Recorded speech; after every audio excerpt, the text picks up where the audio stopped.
It's time to pull up a stool and grab your spot at the bar. The stadiums are dark, the scoreboards are off, and the final whistle has long since blown.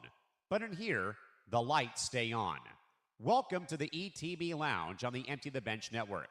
This is your official post-game nightcap, where we break down the biggest hits, pour one out for the heartbreaks, and dive into the stories that linger long after the clock hits zero. Whether you're here for sharp analysis or one last round of sports talk with the best fans in the game, you've come to the right place. The games are over, and the conversation is just getting started.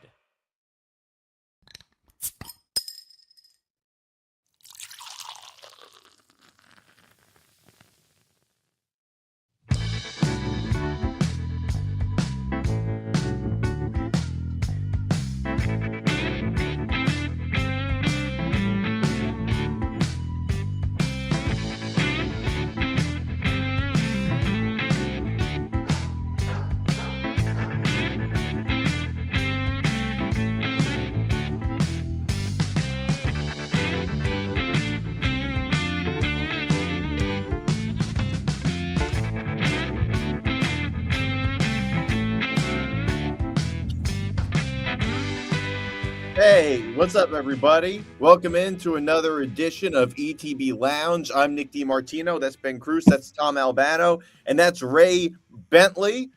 How you guys doing? Good. All right. I mean, I don't know what to lead off with, the Final Four or the fact that I'm wearing glasses, because the fact that I'm wearing glasses seems like a bigger story.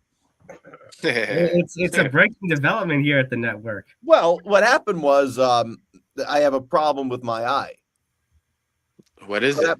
What happened was I let a guy nut in my eye, so now I have to wear glasses. We're already starting. Because my eye is pregnant, so. But your credit score went up. Yeah, my credit score went up. I guess you could say that. Well, not after the eye doctor visit. Sure. That's got to be a tough thing to explain, right? Well, when I do it, it's not that bad. We could have started with a nice happy Easter, but no, we're just going to go straight. Yeah, that is like, it's not bad enough that we're doing a podcast on Easter, but the first thing we talk about is a guy nutting in my eye. So that maybe the worst thing to talk about on Easter. Happy Easter, everyone out there. Yeah, happy Easter. Happy Easter. Just, this is a family friendly. Yeah, shout out to Jesus. Shout out to Jesus. Jesus nutted in my eye. So, all right. No. Yeah. All right. So we got to lead off with the Final Four.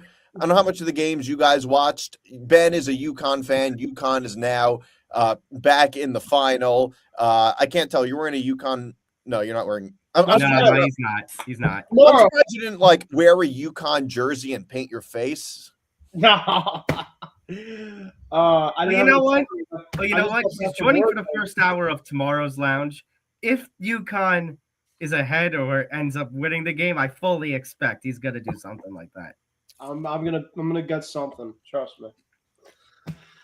Yeah. I mean, when you look, I mean, the first game was way more. I was surprised. The UConn Illinois game was obviously much more exciting. Like Arizona Michigan, that game was just a total blowout. Was hardly close at any point in the game. In the UConn Illinois game, the biggest issue with Illinois is that they couldn't hit water if they fell off a boat for most of that game. I mean, their 3-point shooting was terrible. That team is known for shooting a lot of threes, and they really couldn't hit much of anything. Certainly in the beginning, they were just missing. They were missing everything for most of that game. Tyrus Reed didn't have the monster night that he had against Duke, but he was still decent. He still had a very good game. Caravan had a rough night, though. Caravan had a really rough night shooting. Yeah, he was, and he tends to have a lot of those at times, but he does other things just really well if he's not hitting his shots. So that's what makes it awesome for him. Yeah, I mean, Illinois, the problem with Illinois, they put all their eggs in one basket.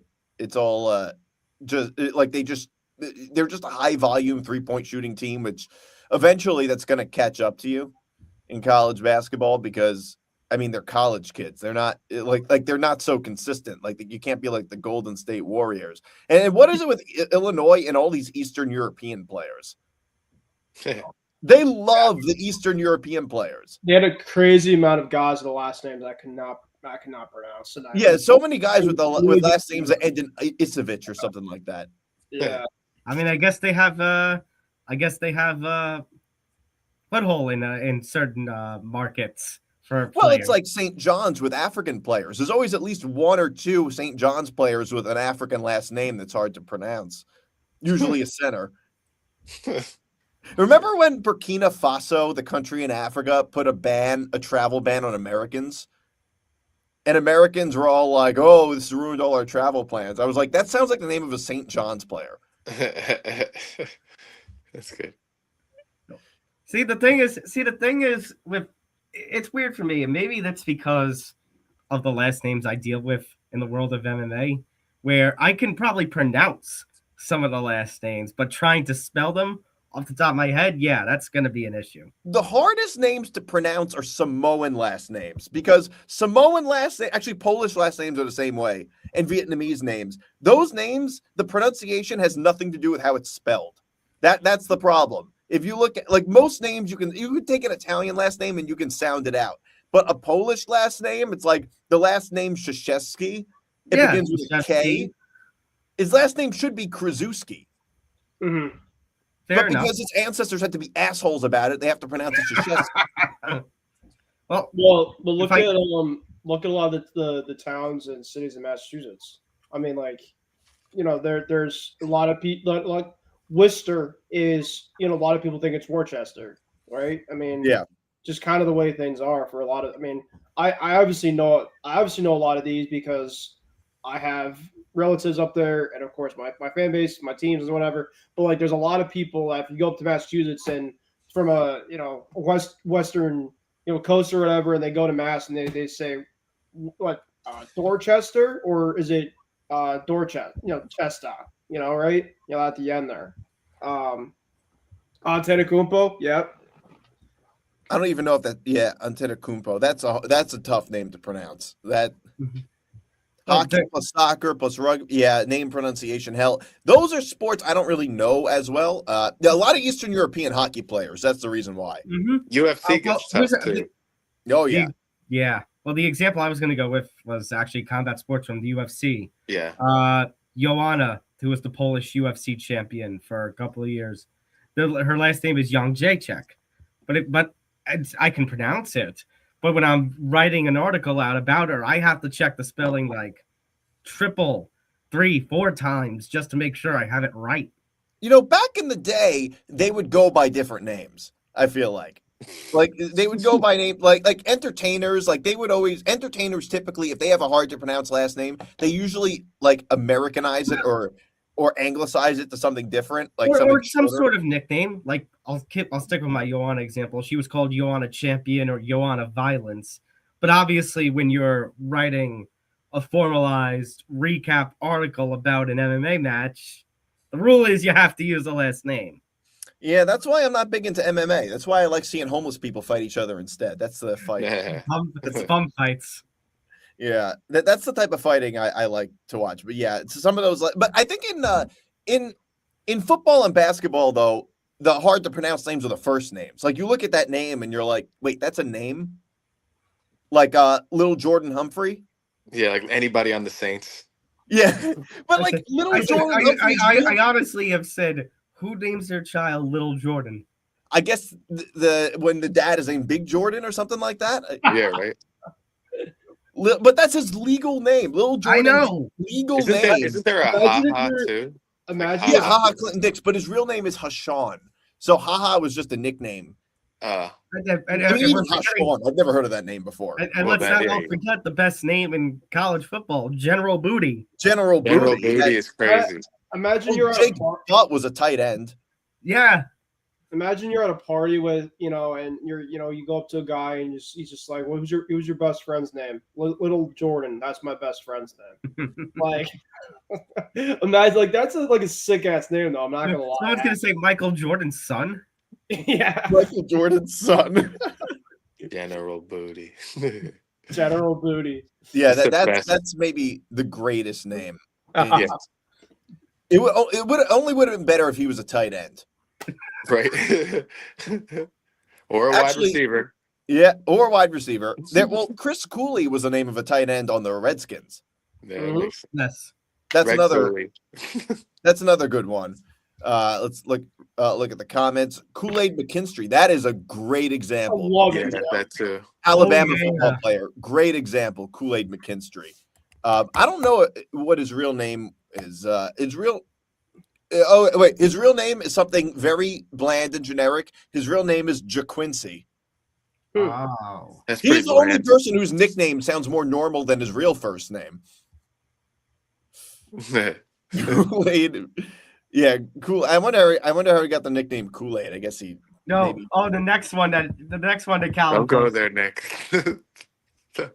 Dakotas Crawford. The coldest. Well, he got an NIL deal from like an air conditioning company. Mhm. I remember that. You're right. I remember that. You guys remember God, Sham God, basketball player? Sham God? No. Sham God, yeah. SHMMGOD. Oh God, he changed his name to God Sham God. Yes. Coco Chris, my boy. He Yeah. was known as Sham God Wells. Yeah. Imagine changing your name to God. Imagine calling yourself God. The chutzpah this guy has. Again, we talk about this on Easter of all days. Yeah, I mean he does. He has a lot of chutzpah doing that. Milton Bradley. Imagine I your don't name. think Milton. You see, we're getting less crazy. I don't See, think it's Milton not- Bradley's. See, it's not a bad name on paper, a weird name on paper, but when you consider that Milton Bradley was a hothead, and Milton Bradley is also the name of a game making for games for family and children, yeah, maybe not the best kind of association. He also was a dog shit baseball player. No, I said he's no more for being a hothead. Yeah, he was a terror. He was also just a really bad player. Mhm. I'm trying to think of some others. I do like the name Coco Chris. By the How way. about Chili Davis? Chili Davis? Yep. Chili Davis. Yeah, that. Or like Hollywood Brown or whatever that guy's name is. Yeah, but Marquise, yeah. Yeah, well, Hollywood's a nickname. I don't know. Like athletes, some athletes have Yeah, but nicknames. they say it during the game like that, and they'll Yeah. put it on the screen. So There's I'm like, a how do I? former Red Sox He's player. Antonio Brown's cousin. Oh wow. There's Really? a former Red Sox player named Dick. I never knew that. Oh, you didn't know that? No. Tom, you remember this? You remember this former Red Sox player named Dick Pole? Wait, say it again. There's a former Red Sox player named Dick Pole. I don't remember that. Well, there was a player named Dick Felt. Dick Fitz, who was on the Red Sox not long ago. The good point by Callan. And here's the best part. Dick Felt, who was a defensive back, he played at BYU. Surprised they didn't ban him for his name. Oh, there's You can't get your Dick Felt at BYU. Yes. That's so for being tackled by his manager and ripping his ACL while arguing with the first baseman. Yep. There's a college football player at Tennessee in 2025 named Squirrel White. Yes. Squirrel. Squirrel. It's crazy. It's probably a nickname. Yeah, Marquarius Malik Squirrel White. Yeah. That's sick though. That makes it a lot better. He's actually at Florida State now. Okay. I mean, if you look at a name like, if you look at a name like Dick Buttkiss, that's an absurd. We all are used to it, but that's an absurd sounding name too. Mm-hmm. But you learn about Dick Buckus as being like when you're young as one of the first legends of the game that you really get to know. Right, because we're used to it. But I mean, if we just heard about his name now, we'd be like, "What the hell kind of a name is Dick Buttkiss?" Mm-hmm. Yeah, Milton Brad. He was yeah. Remember the guy Niger Morgan, the baseball player? He always got into fights. Mm-hmm. I remember He was like him getting into fights. What's his name? Kenny Rogers. How long ago was that? Kenny Rogers. Well, didn't Kenny have like some sort of incident with a cameraman on the baseball field? He might have. Remember, there was actually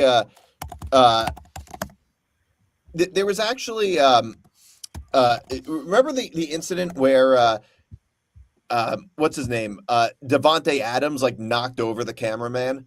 Yeah. He pushed him over. Mm-hmm. Well, then again, freaking Dennis Rodman kicked a cameraman in the nuts after he falling on the sideline.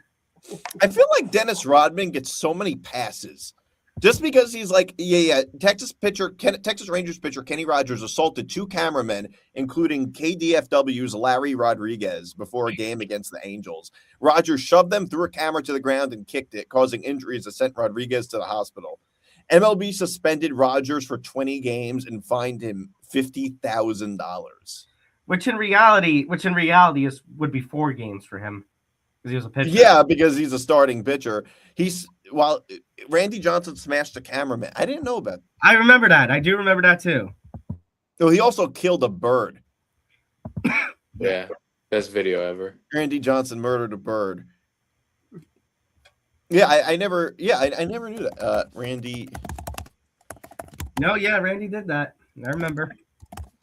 I mean, I don't know. It seems like I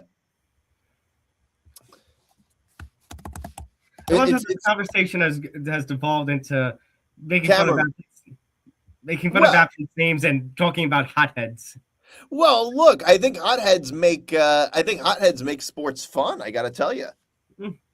I think hotheads do make sports fun. But quickly, going back to the Final Four, are we going to make any predictions? Because Ben, most of these shows are therapy sessions for Ben, because his emotions are always running very high.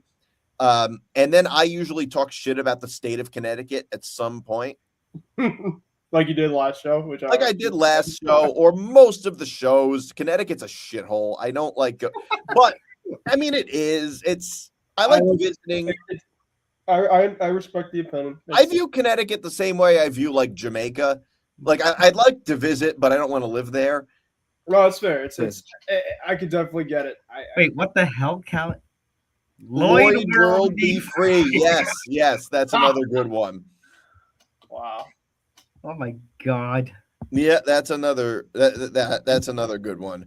But yeah, like I was saying, like in entertainment, a lot of people would like change their names to something a little bit like more American or shorter or easier to pronounce. Oh, Taco Fall. Well, I wasn't gonna go with that. I wasn't going with a person whose name is hard to pronounce, but yeah, exactly. Nick knew where I was going with it. Run our test, the Meta World Peace. Meta World Peace, yes. And you know what? He's got a lot of nerve calling himself Meta World Peace when nobody started more fights than he did. Yeah, right.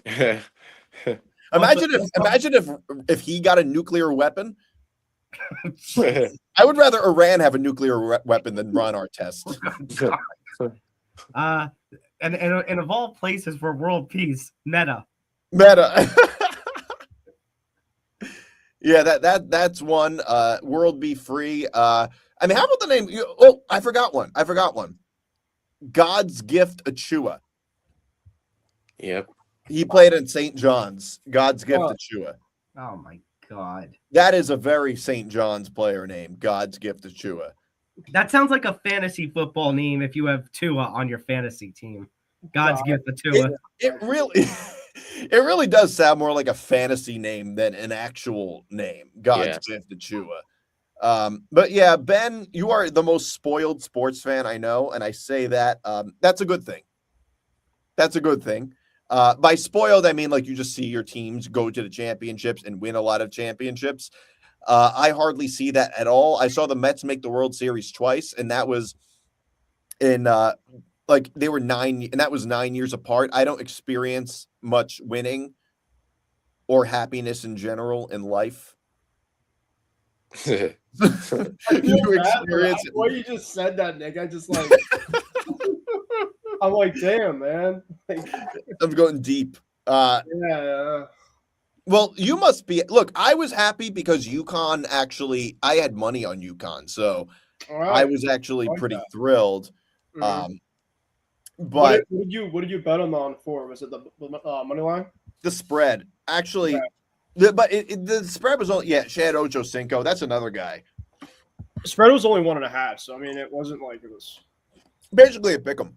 Yeah. But here's the thing. Chad Ochocinco. In Spanish, 85 is ochenta y cinco. It's not like he just changed it to 85, not like how you actually say it in Spanish. And it would have made more sense if he just did 85 or something like that. Like, it's not even like he speaks Spanish. It makes no sense.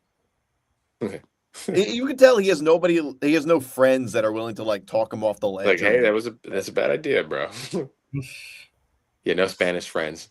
Yeah. Obviously, he doesn't have any Spanish-speaking friends to be like, bro, it's actually ochenta y cinco.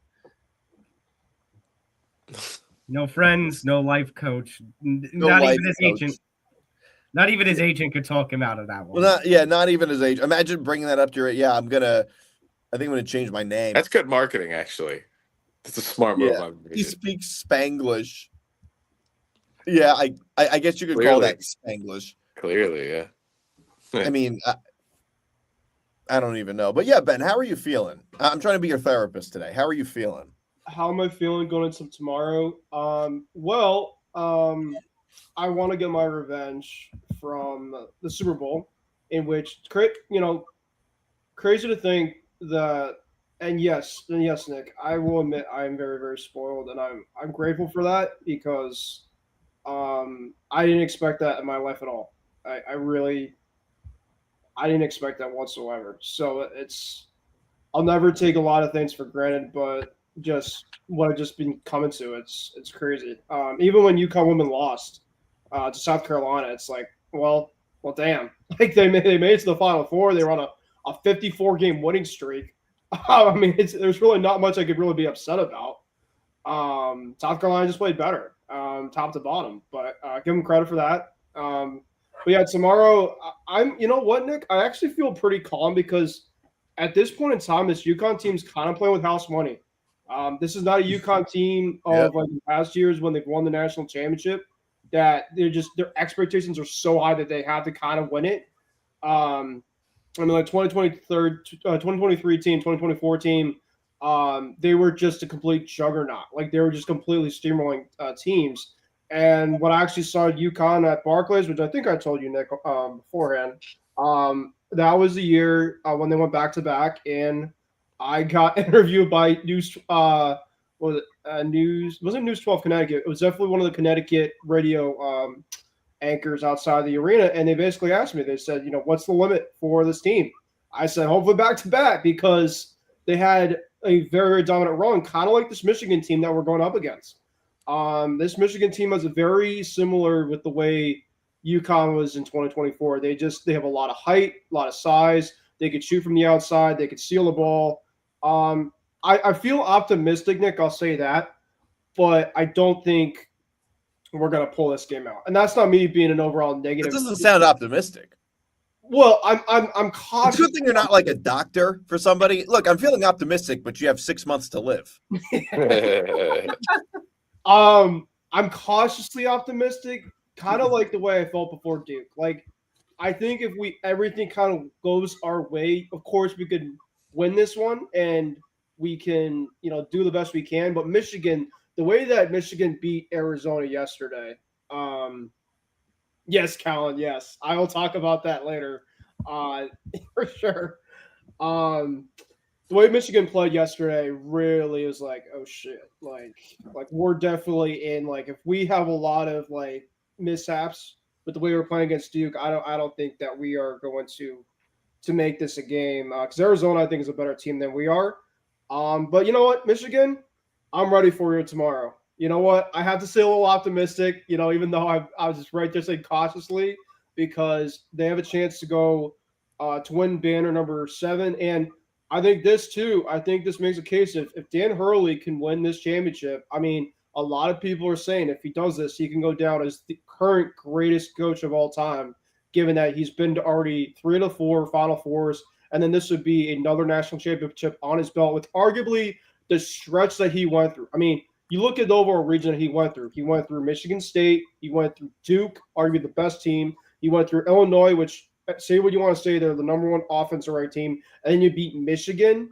I mean, say what you want. I mean, that would be just the overall gauntlet. Even though They came back from 19 against Duke. They had to have a little bit of luck involved, but hey, I mean, to just even make it to the spot, it's just it's crazy. It really is crazy. And I thought they played Illinois really, really well, Nick.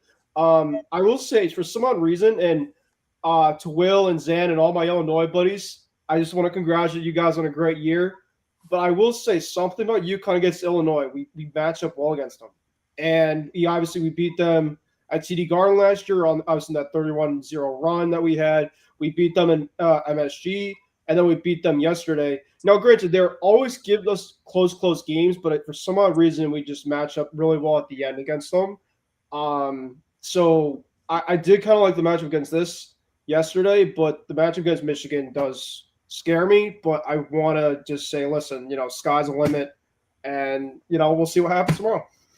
Yeah, I mean, we'll see what happens. I don't think UConn has much of a chance. I think they we were kind of like St. John's against Duke, Nick. Kind of the way I feel. If you want to go with that perspective. No, look, I would argue that St. John's had more of a chance against Duke than UConn does against Michigan. First of all, I mean, if you look at the spread and look, Vegas odds are the best way of evaluating teams and evaluating games because Vegas gets it is the best like proxy for judging two teams and how close they are if you're looking at a game. And the UConn Michigan game, that's a 6.5. There, UConn are Michigan are 6.5 point favorites. Duke was only 3.5 point favorites against St. John's. And also, if you just look at how these teams have been, I mean, Michigan has been totally dominant throughout the whole tournament. They've just been steamrolling everybody. So. They've been right. None of their games were even close. The only game that was a little bit close for some time was against Alabama.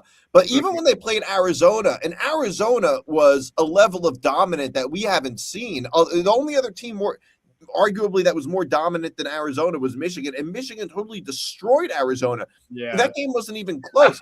I mean, so if you look at Duke and you look at Michigan and how they've been in the tournament, Michigan has been on another level than Duke. Yeah, it's Duke, scary.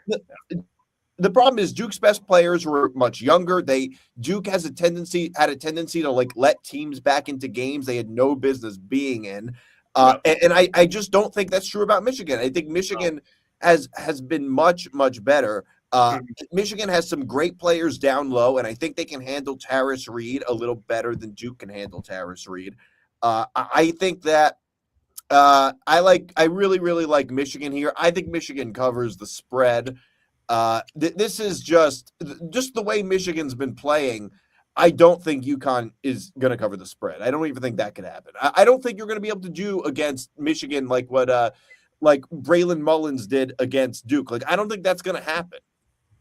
Well, it's going to come down to like what kind of outside shooting game that we have, because I do think if we can make our outside shots early, I think that's a sign that we can stay within the game. But if we can't make our outside shots, kind of like the way we played against Duke, it could be a long game. It really can, because the size that Michigan has, the way that they can turn the ball over against anybody. I mean, like you said, Nick, Arizona, a lot of people were making a case that Arizona was the best overall team that basically could match up against that Michigan team, and you just saw what happened. And they just completely just dismantled them from the start to the end. So, if they can do that, I mean, if UConn, hey, just if we can be in the game, I'll take that, And I think if you're Michigan and we're basically in that game, kind of like it against Duke, Dan Hurley, there's no other coach I want to be behind that have a close game Dan Hurley this year, because he's found a way to have some magic in him. But we'll see what happens. I will do my football forecast classic, and I will go thumbs middle on this. Yeah, okay. I'm going to. It's the team. It's the team that wins, but they don't cover the spread. I see what you're doing. I agree. In other words, Nick, I agree. Try to play both sides of the fence. Yeah, I agree with you that I think Michigan is going to win this game. But I have hope in UConn that I think that they can cover the spread. The spread's what, 7.5? 6.5. So really quick, I just right here, this is really good news for both sides. So Solo Ball was reportedly dealing with a foot injury. And then, of course, Michigan's Yaxel Lendenborg, who's obviously one of their top guys, was on the injury report. Of course, he got hurt yesterday against Arizona. They are both not on the injury report, which means that they should be available to go for tomorrow's game.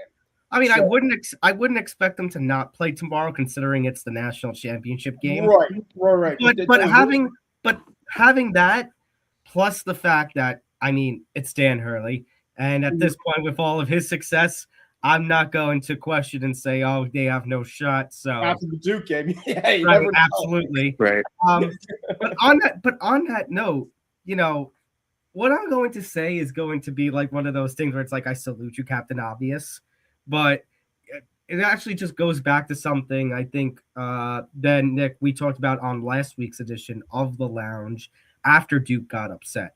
You know, when you look at the 4 number 1 seeds, like even if Duke made it, even if Duke somehow beat UConn didn't pull off that massive comeback, I would still call Michigan a better number 1 seed than them. Even if Michigan got out in the Elite Eight, I'd still would have called them a better performing seed, just simply because, like I said last week, Duke looked pretty weak in most of their performances during the tournament, with the exception of the TCU game in the round of 32. Yeah, but as you said, right, they were a very sus number 1 seed. But as you said, Nick, Michigan has been blowing everybody out, even when they get matched up with Arizona. And a lot of people had Arizona in their brackets winning it all. And Michigan just completely wiped the floor with them in the first half. To the point, it wasn't like that Arizona, even when they played well, they got beat up so early, it wasn't even close. Yeah, somebody made it. Some Michigan fan that I was watching, seen on X yesterday. He basically said, you know, credit to Arizona, but basically it was like months boys, in which we were the varsity team and they were the JV team. That's kind of how we saw it, basically the way that we pretty much went against them. And to be honest, he wasn't wrong. I mean, the way that obviously that game went, the Michigan looked like that was a team that say, listen, we could play for another 20 minutes and still dismantle you. I mean, that's how scary that team is. Well, I mean, Michigan basketball can give a little bit of a lesson to Michigan football. They can actually win without cheating. So, oof. Or maybe. By the way, did you see Dusty May was scouting? Yes, I did hear about that. At the other for UConn or for at the UConn Illinois game, he was there. Oh, Always one step ahead. And Mark Few was there from Gonzaga. He was just in the stands and that aerial shot. I'm like, oh shit. I mean, I will say it would be kind of interesting. It was somewhat cool to see, you know, a school, especially like a Michigan, you know, winning a football championship one year and then winning a national basketball title the next year. Yeah, well, that's not look. I don't know where their football program is going, but no, but talk about a way to flex your athletic muscles. Yeah, I mean, I think Sharon Moore was flexing different muscles, but let's not go with that. But yeah, pretty much. I mean, look, when you have a head coach with some self-control, I think that leads to more success for your team. Mm-hmm. Unlike a guy like Sharon Moore. But yeah, I mean, look, their football program hasn't been bad, but look, I don't know what the hell is going to happen with that. Sharon Moore just wasn't thinking with his brain. I'm glad he did it though, because our FP5 show the next day got crazy numbers. Imagine saying, "I'm happy that this crime happened." Yeah, like I'm glad he banged the subordinate. That's good for the show. You guys should do this more often. Oh man! So that means we're just gonna have Zan breaking news videos up the wazoo on this Up network. the wazoo. You know, I benefit from bad things. That's just how life works. You know, when you're a podcaster. Yeah. Well, speaking of, can I do a cheap plug very quickly before? Go ahead. Because this would be an appropriate time to talk about unnecessary wagers tomorrow. It's 6:30 Eastern, if I'm not mistaken. Yep. Nick D, right above me, going to do a little pre-show of sorts. looking at for the national championship game. Yep. Looking at the betting odds and previewing the game. And then tomorrow night, 9 p.m. Tomorrow night, 11 p.m. Eastern. It'll be myself, Callan, Ben Kruse, and Nate Miller, one of the newest members of ETB, with ETB Lounge. And of course, that's going to run right into the it's basically going to include a post-game wrap-up and analysis of. Yeah, you can see like the Super Bowl. You can see if I celebrate or taste my sorrows away. Mm-hmm. So make sure you follow that. I had to taste my sorrows from the Super Bowl, so hopefully things change tomorrow. Oh, actually, before we do, something we should have done at the beginning. This is the last Sunday edition, not the last Sunday edition of the ETV Lounge, but as you know, the last separate. It was separate but equal, and now we're integrating. Mm-hmm. Oh, that'll be Nick DiMartino and Callan coming together for one edition of the ETV Lounge, 3 hours on Sundays. Next week it'll be 5 to 8 p.m. Eastern, Yes. And then beginning April 19th it'll be 8 to 11 Eastern. Yes. We just had to do a different time that week. Yes. All right. So, anything else we need to plug? No, I'm good. Sell the team stuff for the Red Sox Padres game. See if you can find the stuff online, Nick, for that. Especially Sell the team. I mean, I don't have the audio. I don't have the audio of it. Oh, okay. All right.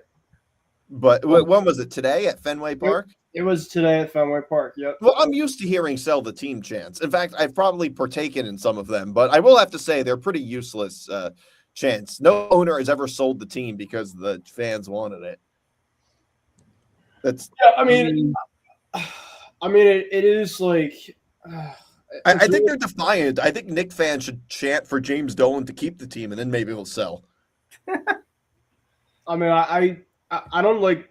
I wouldn't do like with this fan. Like when I left the stadium on Friday after the Sox won, there was a guy in front of me. It's like, sell the team. I'm like, bro, like, what's that gonna do? Like, you're just basically just out and freaking outside.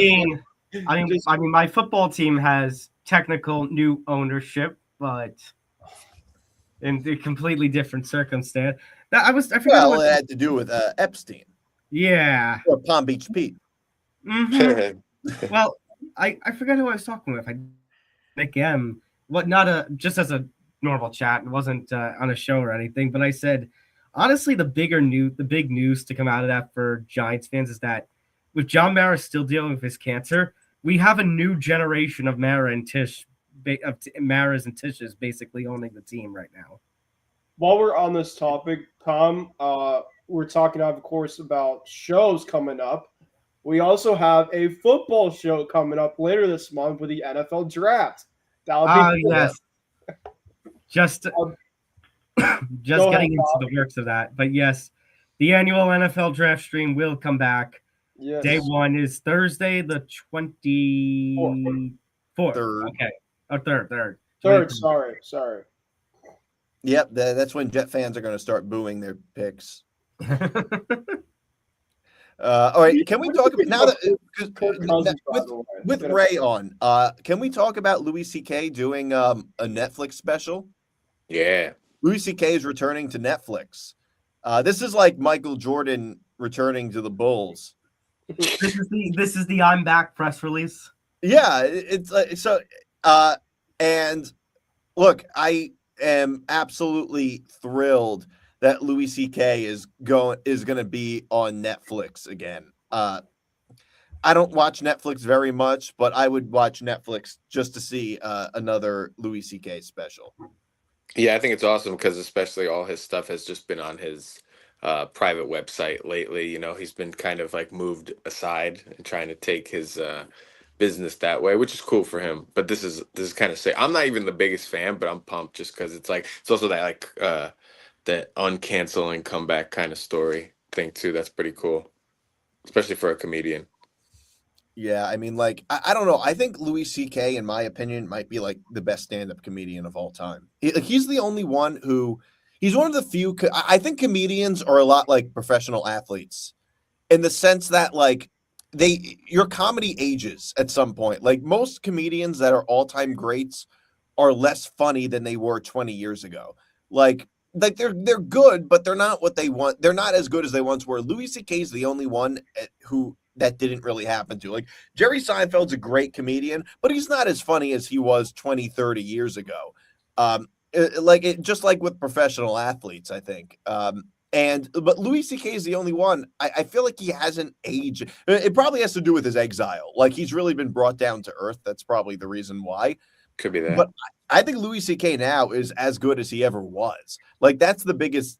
That is what I think is the biggest difference between him and most other comedians.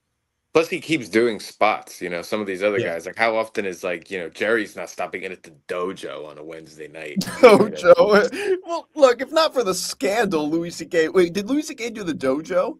Yeah, he's been there a couple of times. Yeah, Jerry Seinfeld probably thinks he's way too good to do the dojo. Well, yeah, but also like these other guys, like maybe not like Chappelle, but like all these other guys, they go like MIA for a while. They don't like constantly keep doing spots and stuff, and then they just put out like a special. That's why every time Kevin Hart does a special, it goes like down. Yeah, in my opinion. Chappelle, look, Chappelle's an all-time great comic, but I still think he's hilarious. He's hilarious. I just don't think he's as funny as he was 20 years ago. Like, I don't think his new stuff is nearly as good as his old stuff was. I don't know if you agree with me on that. If you think he's better, maybe not his newest special, but I do think like Sticks and Stones or something. I think which is from like 2018. Like I think that's funnier. That was a good one. It's not that I think he isn't good. I just think he used to be better. That's the extent. I think he just used to be better. Sometimes he says things that are interesting and make you think, but sometimes like it's not funny. Like sometimes like it's not that funny of a statement sometimes, or that funny of a concept. Or if it's too political or something. Yeah, sometimes. Things like that. And I guess it doesn't matter. Like who am I to talk about Dave Chappelle? It's just like that's just generally that's just how I think most comics are though. Like if you like the comics to see now is like Andrew Schultz, Shane Gillis, Mark Norman, guys like that. Like those are the guys you want to see now because they're really at their peaks. Whereas like the other guys, like I think Chappelle, Seinfeld, like they're just not as, I think Bill Burr's like this too. Like they're not at their peaks. They're not what they once were. And I think that the thing with comedy is that when comedians get rich and famous and comfortable, it often leads to them being less funny because I think comfort in some ways is is an enemy to comedy in a lot of ways. That's why comedians get as good as they are because they're uncomfortable. Like if you look at everybody's act, it has something to do with like often like self-hatred in a sense or some weird sort of like I don't know perspectives on society and things like that. And usually when you're rich and you have people driving you around and things like that, you become like less relatable. Like Jerry Seinfeld can't be like, what's the deal with my driver? It's a little It's a little hard to do that. What's the deal with my driver? What's the deal with my driver? Don't you hate when your Porsche collection gets dusty? Like, all right. No, I think Louis is definitely a legend for sure. And I love all of his stuff, but I guess maybe he's not like my favorite, but I'm still super like pumped that like, because there's, if it's a legend, put him on Netflix. That's lit. Keep it moving, keep the momentum. Even though there's a ton of specials now. Like I'll just go on Netflix and I'm like, who is this guy? Who is this girl? It's like that with people past at The Cellar. Like The Cellar used to be so exclusive. Now you see clips from The Cellar and you're like, who is this? You have no idea. Yeah, it's so true. It's lost its like exclusivity in a sense. Yeah. I saw a Cellar comic the other night though. He was great. You went to The Cellar? No. I went to one of Manny's shows and he booked like a Cellar comic. He's like one of the hosts at The Cellar and Gotham. And he was great. Yeah, I've never stepped foot in The Cellar. Oh, it's awesome. Oh, you've Cellar? Yeah. Yeah, I don't go downtown very much. I like to stay in civilization. That's true. But even if you didn't go to a show, like you could like eat in the upstairs part, the olive tree, and then if you have to go to the bathroom, they walk you in front of the stage while the comedian's on stage. It's the craziest thing. What genius thought of that idea? I have no. It's the weirdest, worst idea, but like they do that at The Cellar. if the bathroom that you would use in the restaurant upstairs, it's in the showroom on the other side, and you actually have to walk like pretty much like right in front of the stage and past the guy. Like, Oh shit! it's the weirdest thing ever. Like you're all of a sudden you're just in a restaurant and then you walk in, it's the room, you know. Do you know Chris Red? He was on like SNL or Yeah, something. yeah. Yeah, when I went last time I was there, I went to the bathroom and he's just on stage and I'm like walking right in front of him across the room to go to the bathroom. Did he say Weirdest- anything? No, because it's happening the whole show. Yeah. That feels like the perfect opening, like to get roasted by the comedian. I know. I was like, all right, just don't even look at him. Just go. Well, especially now with crowd work, like crowd work. Oh, like, yeah. But here's what I don't like about crowd. I don't have an issue with crowd work, and we've talked about this before. My issue is like bad crowd work. Like, don't do crowd work anybody could do. Like, don't be like, what do you do for a living? Yeah, yeah. Like, there's nothing funny about a guy saying he's a software engineer or something like that. Yeah, like they just repeat it. They're like, "Oh, software engineer," and then everybody. yeah, exactly. They do the exact same thing. They do, oh, software engineer. What about a hardware engineer? Whoa. Yeah, I agree. Like you're just relying on a funny answer from an audience member where you can't rely on anything being funny. Yeah. Like I do feel like everybody I've seen lately crush is doing mostly crowd work though. Yeah, like my issue is not with crowd work. It's really just crowd work that I think isn't good. Like Yeah. it's crowd work Yeah. anybody can do. Like that's really the issue. But like a lot of people like hate crowd work, and it's not that. And the thing is that if you can crush doing crowd work, then do it. But you know, when you do like the same thing that everybody else is doing, I mean, nobody can really like that much. Right. Like that, like nobody can like, or you've been dating, like, you know, like what's the likelihood that any of that's going to be any good? Right. So true. Because that's become a cliche, you know, too. You know, it's almost weird if you were to go up there and ask somebody, "What do you do for a living?" You'd be like, "Ugh." Yeah, no. If anything, you should go up there and say, "Ask me what I do for a living." Right. Because we're comics, we don't make jack shit, you know. Yeah. You know, I'm doing something else. Hey guys, Christy. Hey, Christy. What do you do for a living, Christy?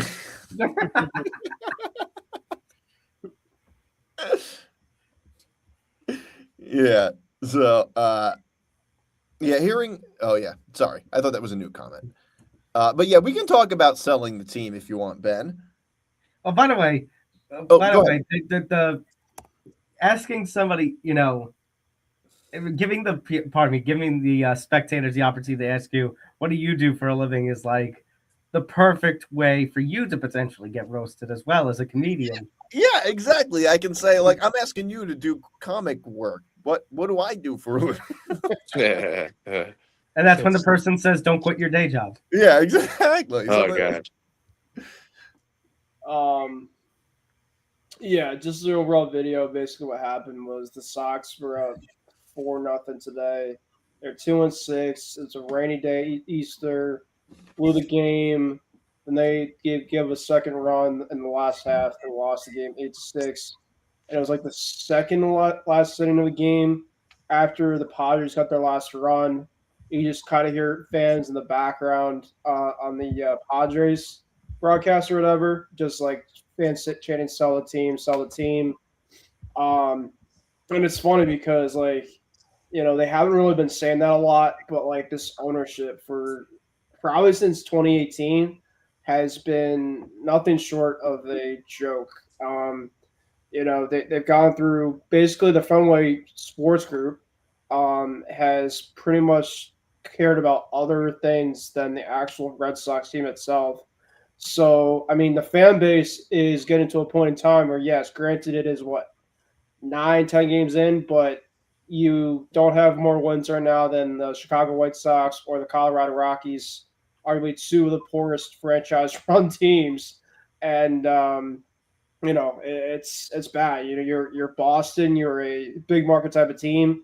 And, you know, obviously everybody since the 2018 World Series team, that was the last time we won the World Series, is gone. So that pretty much says it all. You moved on from Mookie Betts, you moved on from Xander Bogaerts, Rafael Devers, Nathan Eovaldi, Chris Sale. Xander Bogaerts came back this weekend on a Padres jersey, and we had to do a standing ovation for him, which is great. But I'm just getting sick and tired of seeing like all my buddies from 2018. It's like it didn't have to be this way, and that's because our ownership is just a complete joke. So, but anyway, the Padres is the team that we're obviously faced this weekend. They have fans that also want to sell the team as well too, because they're going through a lot on their end too. I don't know if Callan's still here or not. So it was really interesting how you heard, on social media saying, "Well, I thought this was a Padres crowd." Oh yeah, Christy is also. For some reason, with me, like Christy is a Cowboys fan, but she's also a Red Sox fan. So sometimes I just always remember she's a Red Sox fan, which I feel for. Yeah, Christy, that's a strange comment. I think Cowboy fans are the biggest wild card fan base. Whatever your other teams are is a total wild card. You have no idea. Yeah. So yeah, it's just like. I mean, I don't know if like saying sell a team is going to do anything, especially this time of year. But I just felt like it was interesting to say the least. Yeah. I mean, who I think needs to sell the team is Woody Johnson. I'd like to see him sell the team. Well, speaking talking about crazy names, Woody Johnson.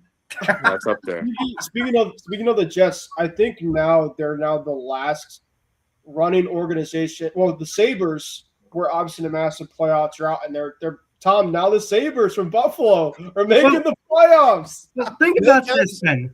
Do the Bills count as a New York team? Yeah. Yeah, why not? I don't know. I say New York is only the 9 in the New York area. Well, I guess you might have to differentiate between city and right. But when I think New York metropolitan area. I don't think that's what I think too. Yeah, fair enough. Because you can make a case for up in Buffalo, it's near Canada, so you can make a case that the more Canadian side. Well, weren't there rumors at one point a decade or two ago that the Bills were going to look to relocate to Toronto? I don't remember that, but you're probably not wrong. I mean, that can make sense. Mm-hmm. But speaking of Ben, here's the craziness, and I guess this NHL playoffs is just going to be crazy because the Sabres are in, the Maple Leafs are out, and the Panthers, the back-to-back defending champs, are out. They can't hurt me no more. Nope. The Bruins are in the top wild card team right now, so. There's 6 games left. They literally just got to split half the games. If they don't, it's on them. But they have they're 5 points up in the second team right now. So, entering last week, there was only one team in the Eastern Conference who was out of the playoff picture running. That's the Rangers. Yeah, but you know what, Tom? You were probably shocked about that because that pretty much was going on for a while. So, well, I wanted to talk about selling the team. Speaking of selling the team, Woody Johnson. I'd like to see him sell the team. The thought of Woody Johnson selling the team makes my Johnson Woody. Yeah. Sorry. Here's Aaron Glenn thinks Geno Smith is going to take the Jets to the promised land. Mm-hmm. Oh, God, there we go. Promised land of Arch Manning. I think that's what the promised land is talking about. I don't think he's talking about the land of. Yeah, if the promised land is the number 1 pick, he's spot on. If there is a clip I wish I had right now, and I say that because Nick and I had this years ago when it first happened. The clip of Mike Francesa angrily yelling, "Geno Smith," because that was right after Eli got benched for Geno. Yeah, wait. So I have some audio of Aaron Glenn embarrassing himself. Aaron Glenn is like your grandpa that has no filter, I guess. He's tuning into. All right, here he is. About a quarterback, and I'm gonna say a quarterback with a chip on his shoulder. And listen, he's proven a lot in this league of what he's done, especially when you take those times when he was in Seattle.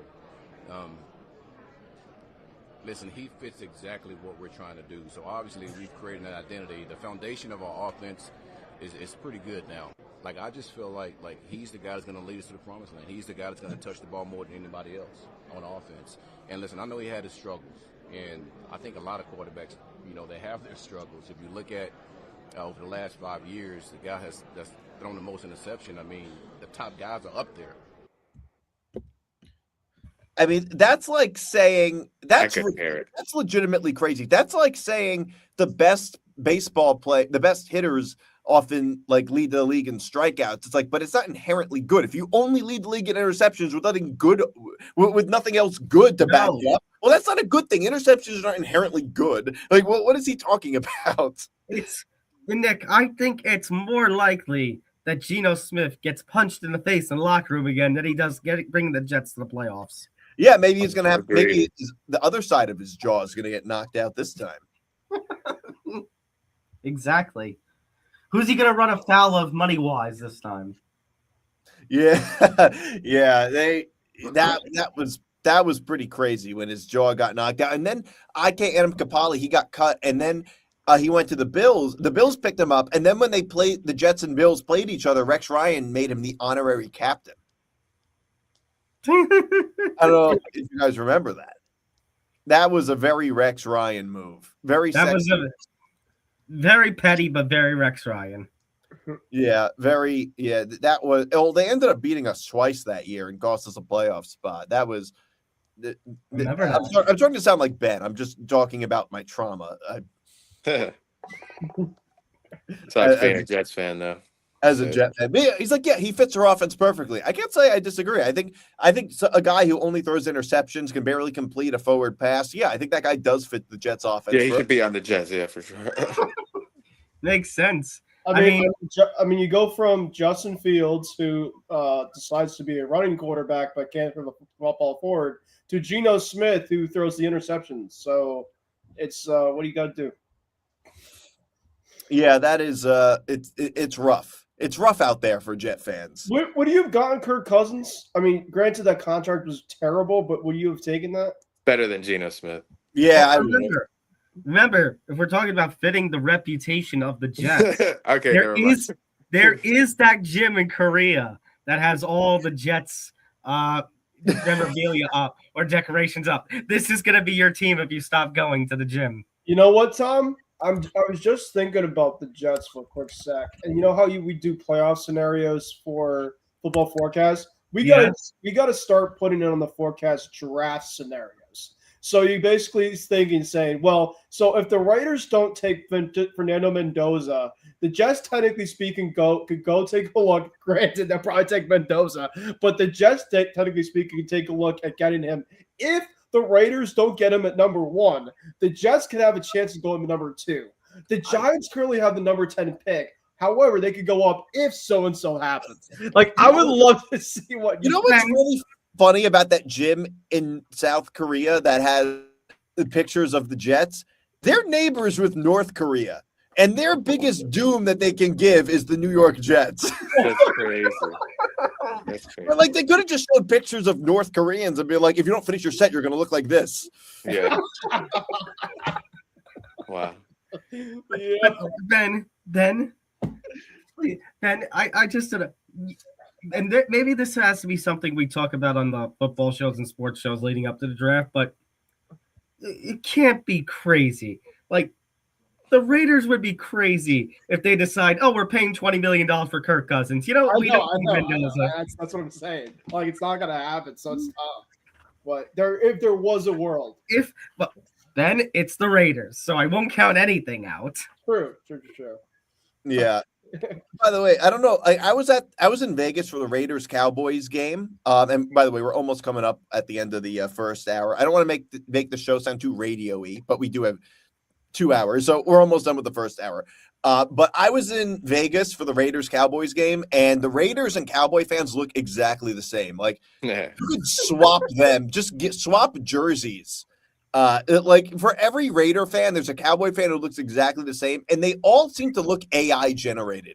Like, some of the people, I look at them, I was just like, this can't be a real person. This looks like a parody. You see the guy with I saw a guy with like jean shorts, a Cowboy fan with jean shorts with like a bald head with like tattoos on the bald head. Like you'd be hard pressed to imagine finding a Jet fan that looks like that. It's like it's only Cowboy and Raider fans that look like that. Yeah, I believe it. Yeah, Vegas is a wild place. It's fun. I don't know if you guys have been to Vegas. It's a lot of fun. No, my parents have. I recommend. What were you doing there? Gambling. Because what else? You really I went with my dad. My dad took me, and because he had like a bowling tournament or something like that, and I was there for the game. I spent a lot of time in the sports book. Actually, the sports books in Vegas are great for college football because it's not too crowded. Better than the NFL where it's impossible to get a seat. Yeah. What about people like Nick? Let me ask you this: in terms of the food life, what is their go-to food in Vegas? If there is a go-to type of thing there, is it just like kind of whatever? Well, they have a lot of different types of food. I wouldn't say look. It depends on what hotel you're at, but like at certain hotels, they have different types of restaurants. Gotcha. Well, like I'm just usually like every single city kind of has like the go-to. Like you gotta like really go there for this so and so type of thing. Like Vegas doesn't really have that pretty much. It's kind of just like whatever. Yeah. Well, it depends. It depends on the hotel, but I mean, it's not that much different from like, I don't know, looking for food in say New York City or something like that. It's yeah. I mean, that's what I figured. Like I said, I've never been there, so I mean, Wahlburgers they have. It's a burger place. It's really good. They have it at Atlantic City too. I think a lot of MGM casinos have it. Is that Mark Wahlberg's hamburger? I think so, actually. Yes. Yep. Wahlburgers. That place is really, really good. It was good? Yeah. That's that Catholic hamburger. The Catholic hamburger. Yeah. Do you guys know Johnny Rockets? Yeah. Yeah, I do know Johnny Rockets, but I don't know if that's always that's everywhere. There probably is one It in used to be in the mall right by me, but it closed like way before I could get the chance to. Or they had one at AC. You want to go throwback like the Blockbuster burger. Fuddruckers was definitely that was a throwback. Yeah. Well, yeah. Hey, by the way, speaking of Mark Wahlberg, you ever notice that he has like the most defined cross on his head every time Lent starts? Everybody else is faded away, but his is like perfect. Yeah, he gets the first one. He gets the first one. You're talking about on like Ash Wednesday. Yeah, everybody else it looks like they just have some schmutz on their forehead, but Wahlberg, he's like, he's like, I'm gonna do it. I'm gonna get it right and done. It looks like he hires a whole team to do it. Yeah, I wouldn't be surprised. Yeah, so you got to get going, Will. Ray, whatever your name is. Will's my sportscaster name. Yeah. Yeah, guys, it was nice talking to you. Thanks for coming on, Ray. Your day. Be back soon. Great time. All right. Happy Easter, gang. Happy Easter. Yep. Yeah. So now our number 2. He's still there. Gotta remove him. There you go. All right. So what were we talking about? We were talking about the Jets, right? Mm-hmm. And Aaron Glenn. And I don't know how much you guys have to add on this, other than that Aaron Glenn is a total clown. Totally has no self-awareness, is how I would put it. You would be awesome on First Take. Because First Take, I guarantee you, First Take has a lot of overall guys that literally say stuff for clicks.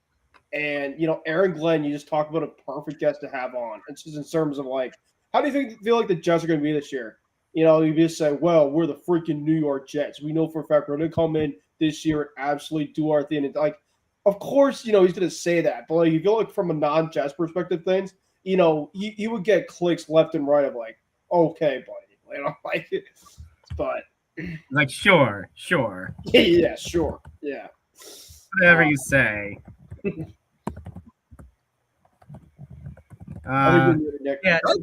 Mute myself. My bad. No, you're good. I'm silencing myself. I'm censoring myself. That's what. You don't want to hear First Take with Aaron Glenn, Nick? Jeez. I would like to see that. I would too. I would love that. Incoming Nick Morgeson rant that says, hell no, he wouldn't want to see that. Well, Nick hates First Take. Yeah, he hates it enough already. He doesn't want to add to his hate. He'd be a really good addition to First Take. Oh, Nick? Yeah.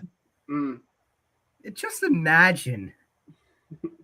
I can tell he's not watching because he hasn't commented, but yeah. Just imagine though Nick Morganson on First Take. It almost sounds perfect. They should bring Press Row over to First Take and call it a day. Well, here's what I was gonna say. Maybe we should just play God Help the Jets again. We should.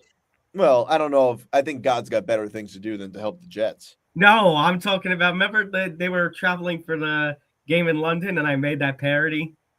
Oh, yeah. Hey, what was it a parody of? To the tune of "God Save the King." Oh, right. Oh, that's a good one.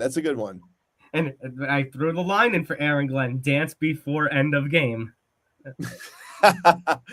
Yeah, Aaron Glenn should focus more on dancing and less on his coaching. That would have been a little better. Don't you mean the other way around? Right. I'm sorry. Well, maybe he should quit coaching to become a dancer. Maybe that's what he should do. That would be good for the Jets. I just got this interesting notification on my phone that I am kind of like all right with. Cooper Flagg reportedly now has more 40-point games as a teenager than LeBron. So congratulations to Cooper Flagg. That's pretty good stuff from there. You guys know where Cooper Flagg is from? They had to mention teenager in there. Yeah, I know. But still cool. I mean, no. Wow, that's interesting. I mean, how much is there to? I mean, how many teenage? There's actually historically been quite a lot of teenage players if you think about it. Yeah, no, for real. Not many who put up 40 points. That's for sure. Cooper put up 51 on Friday, and then tonight. Well, obviously, you put up more than 40 if that was the case. But. Yeah. So can we talk? By the way, we were talking about First Take. Can we talk about Stephen A. Smith? Of course. Here's Stephen A. Smith, the future president, talking about his ability to get paid by ESPN and still do the debates. Oh, I want to hear this. You got to hear it. This is, I think, an interview on BT Unleashed. Brandon Tierney. Yes. Podcast. His YouTube channel. Here it is. Telling you to your face, don't let them come up with a way for me to be on that debate stage in 2027 and I still get to keep my check. BT, if that happens, I will be on that debate stage.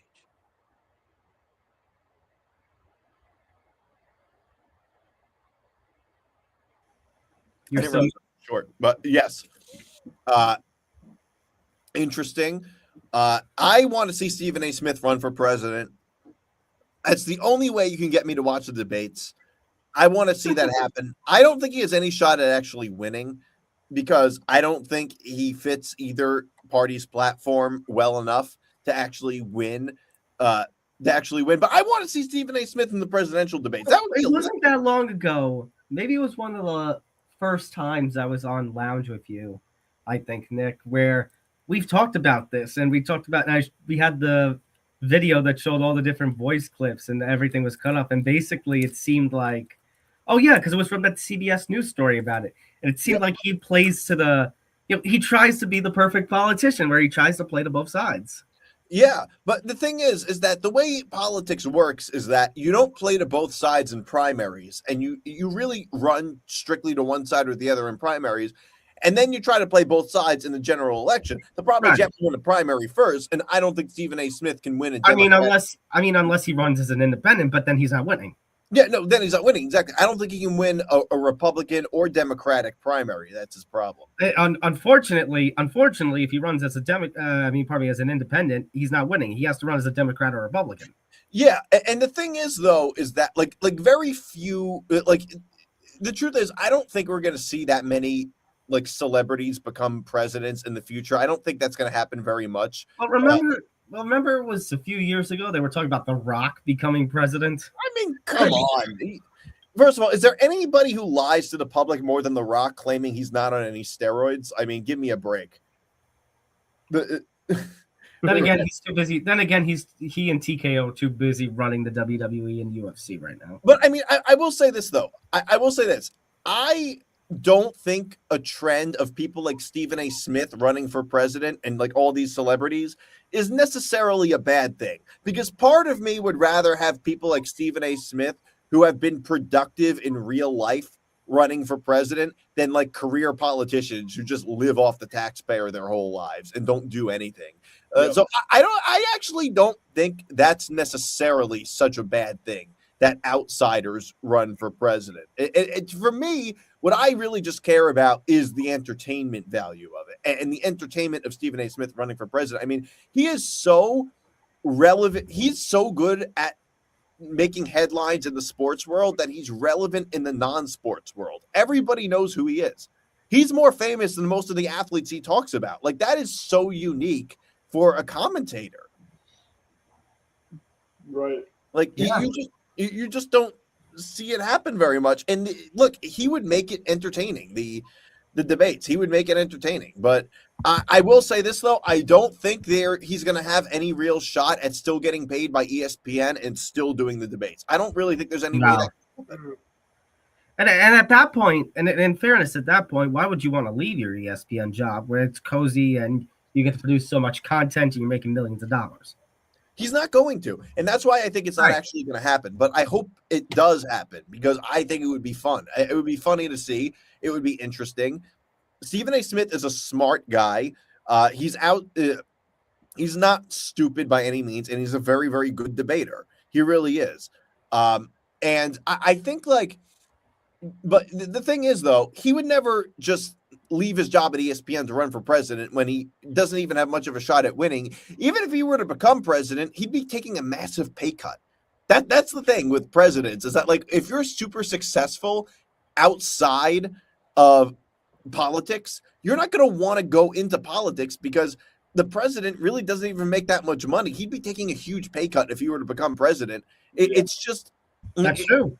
It's just not something anybody would want. And frankly, being the president doesn't really sound like that good of a job. I don't want to be in charge of nuclear launch codes. Like, I don't want that responsibility. No. And the other thing is, you're talking about that, less pay than what he's making right now at ESPN, plus all the stress. I mean, one thing that has always stood out to me when I think about politics and like the pressure that's on the job of the president. Every day, too. Right. Well, I was going to go to, have you guys seen the before and after images of HW and Clinton and Obama and Bush and W. Bush, the before, when they first entered the presidency and after? Like, they age quickly. It takes a toll on you. Yeah. It really does. Although I think that Stephen A. Smith, well, here's the thing. I think that most of these presidents, they go from like not working that much to like this insane like sort of work schedule where whereas with somebody like Stephen A. Smith, I think it might be a little different, because he already is in such a grind as it is. Like, he's all over the airwaves. He's on TV all the time. He's constantly working. It would actually, if he were to become president, it might not even be that big of an increase in his workload compared to what he does now. Like, if you look at everything, if you look at Stephen A. Smith, he's just one of those people. He's like a workaholic. Politicians are generally not workaholics, and that's why it hits them a little harder when they become presidents. Like, Obama was a senator. You go from being a senator, like, senators are not workaholics in the way like sports media people typically are. And Stephen A. Smith is everywhere. He is constantly on TV. Like, you would think he would be like, he'd say that's enough. Well, the sports media business by its nature is a grind. It's an absolute grind. And I think it's more of a grind than politics is for most politicians, unless you're the president, in which case, Right, but the thing is, it's just the you're talking about politicians, maybe on the lower level not doing too much while making their money. But in sports media, it doesn't matter if you're Stephen A. Smith. It doesn't matter if you're writing or aggregating content for somebody like, any of these websites, or if you're a middleman, like you're doing, you're a one-man band journalist covering like local sports. Any level of sports media is basically a grind in itself. It really, really is. Which, you know, like, I know it's viewed as sort of a fun thing, which it is. I'm not denying at all that it's fun, but fun doesn't mean it's not a grind. Fun doesn't mean easy. Like that. And thank you. Yeah. Like, that's really, like, it's easy to say, well, you know, all you do is talk about sports for a living. If you look at somebody like Stephen A. Smith, I mean, it really isn't so easy on him. And in a lot of ways, there's a lot of downsides that you have working in sports media that you don't have working a regular job. Like, you have to miss, I'm sure he has to miss holidays and a lot of time that he can spend with family and things like that, which is a thing with media jobs that is not true for most people. So it really is a trade-off. And, you know, he works people like to hate him, but he works very, very hard. He absolutely does. Probably one of the hardest working people in the business. Like, the whole thing, like, his whole job is a grind. He's effectively the executive producer of First Take at this point. By the way, moving on to another famous sports media personality. Can we talk about Mad Dog giving a history lesson? You're talking about Mad Dog being a history teacher? No, Mad Dog is giving a history lesson. Let's hear this.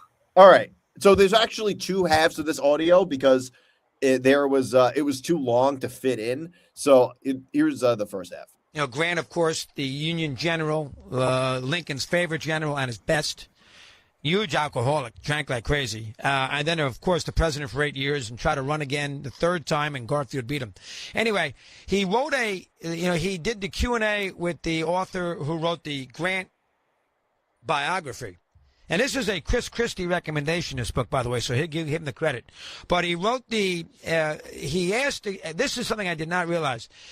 Lincoln, in 1865 in April, when he went to the Ford Theater that night to see the play, he invited the Grants to go with him.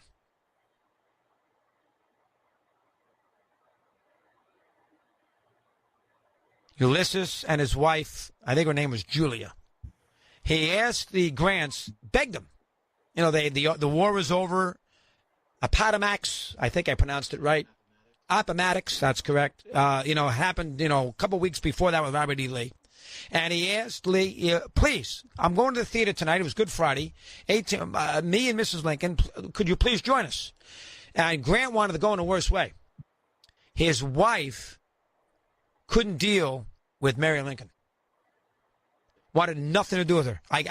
Ulysses, I can't do this. I can't put up with her she's going to drive me nuts. So she refused to go. So Grant said, Mr. President, I can't go. If Grant went, he was going to bring his military entourage, meaning protection, meaning there's no way John Wilkes Booth gets into that Ford Theater with a gun. Lincoln's alive. Yeah, he'd still be alive today. So I guess this confirms my theory that I always thought it was a little bit his wife's fault. Well, you know what's funny? I was like, is this true? And I put it into the Google machine, and the first thing that pops up is a Reddit post of Today I Learned, and it's basically the entire story that Mad Dog just explained. That Ulysses S. Grant's wife couldn't deal with Mary Todd Lincoln.